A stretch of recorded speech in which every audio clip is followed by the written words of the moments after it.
So why are we here?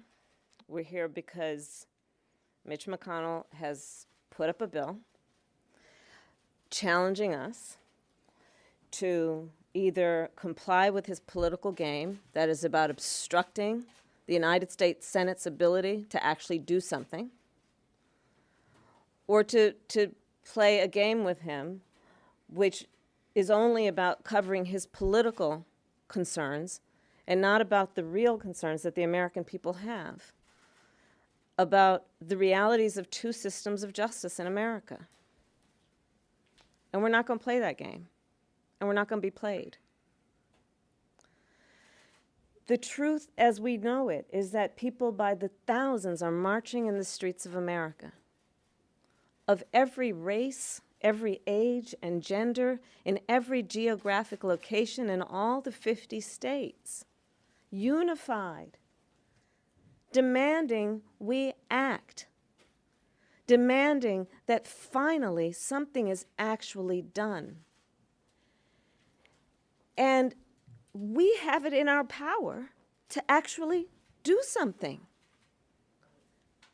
There is an opportunity in this moment for the elected leaders in this, the so-called most deliberative body in the world, to actually do something. But instead, the majority leader would have us play political games with the hopes, the dreams, and the demands of the American people. This is yet again an obstructionist tactic that is meant to distract us from the work, the hard work, there's no doubt, hard work that must be done.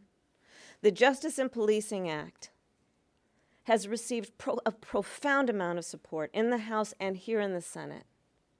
It is very detailed in what it provides in terms of a solution to a problem that no one can deny, which is that for far too long, we have not required the system to be held accountable and face consequence when it fails the American people.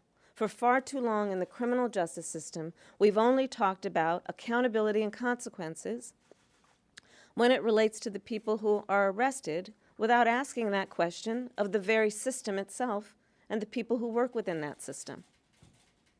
The Justice and Policing Act addresses that very specific concern with a very detailed response that is well thought out and frankly the product of work that has been happening in this space for years and years.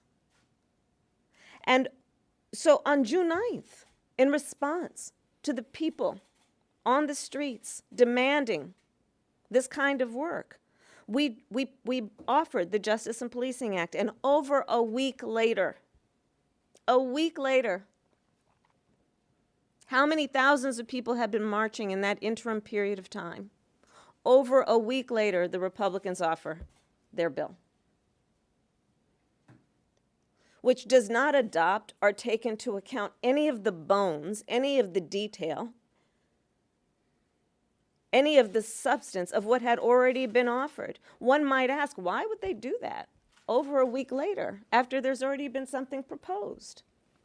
Well, because they didn't want to deal with the hard realities of what we discuss in our bill. They didn't want to deal with the difficult process that would be required for people to have the courage to speak about the long-standing discrimination and abuses that have taken place that must be corrected.